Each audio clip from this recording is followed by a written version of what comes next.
Welcome to our Friday walk with John through his gospel. And I'm going to tell you right now, I'm going to spend a few days in John chapter 11. And so you might want to begin reading at the very beginning of the chapter and read the story till its conclusion, although we'll focus on different parts of it over the next few days. Because in fact, I'm going to begin our reading today in John chapter 11, in the 17th verse. So listen with me to what John has to say to us today. When Jesus arrived, he found that Lazarus had already been in the tomb 4 days. Now Bethany was near Jerusalem, some 2 miles away, and many of the Jews had come to Martha and Mary to console them about their brother. When Martha heard that Jesus was coming, she went and met him, while Mary stayed at home. Martha said to Jesus, "Lord, if you had been here, my brother would not have died. But even now I know that God will give you whatever you ask of him." Jesus said to her, "Your brother will rise again." Martha said, "I know that he will rise again in the resurrection on the last day." Jesus said to her, "I am the resurrection and the life. Those who believe in me, even though they die, will live. And everyone who lives and believes in me will never die. Do you believe this?" She said to him, "Yes, Lord. I believe that you are the Messiah, the Son of God, the one coming into the world." When she had said this, she went back and called her sister Mary and told her privately, "The teacher is here and is calling for you." And when Mary heard it, she got up quickly and went to him. Now Jesus had not yet come to the village, but was still at the place where Martha had met him. The Jews who were with her in the house, consoling her, saw Mary get up quickly and go out. They followed her because they thought that she was going to the tomb to weep there. When Mary came where Jesus was and saw him, she knelt at his feet and said to him, "Lord, if you had been here, my brother would not have died." When Jesus saw her weeping, and the Jews who came with her also weeping, he was greatly disturbed in spirit and deeply moved. He said, "Where have you laid him?" They said to him, "Lord, come and see." Jesus began to weep. So the Jews said, "See how he loved him?" But some of them said, "Could not he who opened the eyes of the blind man have kept this one from dying?"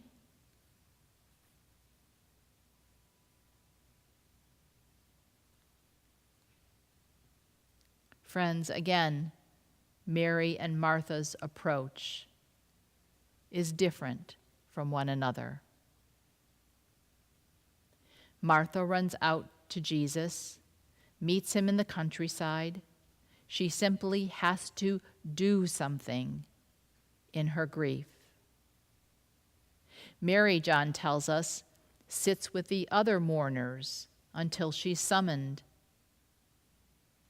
Did Jesus ask for her?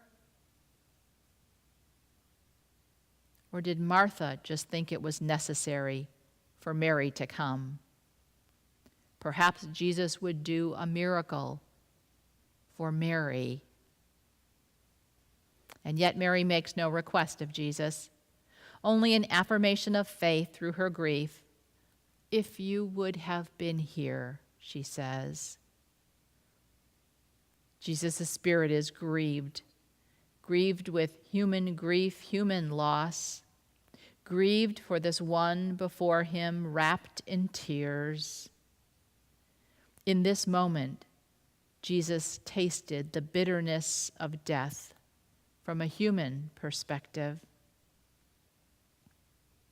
Regardless of their differences, both women, Mary and Martha, express faith.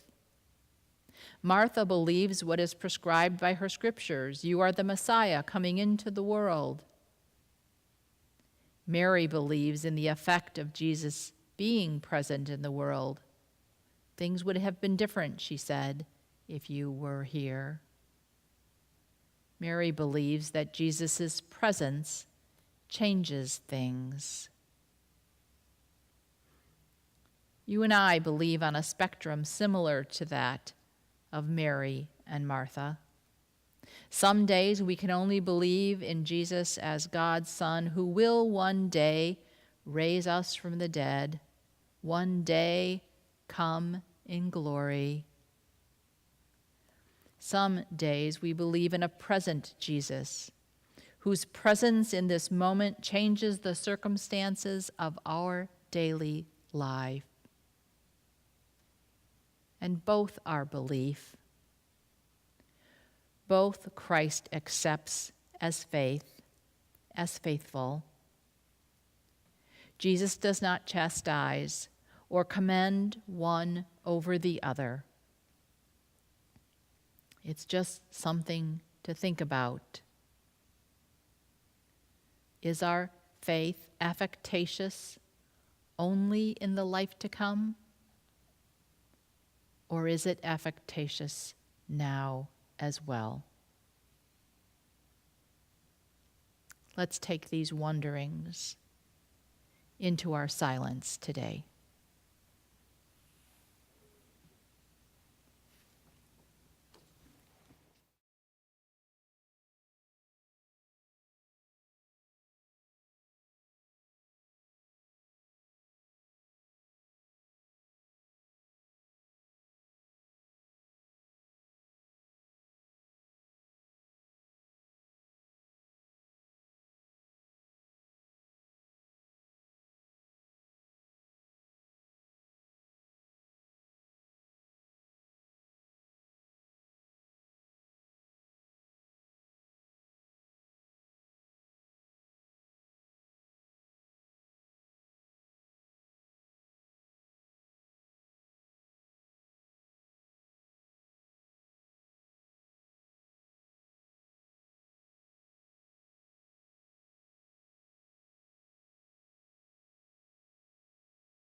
As is true in so much of the Gospel of John, Jesus is talking about life on so many different levels. Did you hear that in our reading? And so that will take us to our intention for today. And it's really a simple one. I'd like you to just watch a living thing today. A plant, an animal, a creeping thing. And then spend a minute giving thanks to the one who gives life so very freely. Thanks for being with us on this continuing journey through the Gospel of John. I hope your day will be filled with blessing and that you will be at peace.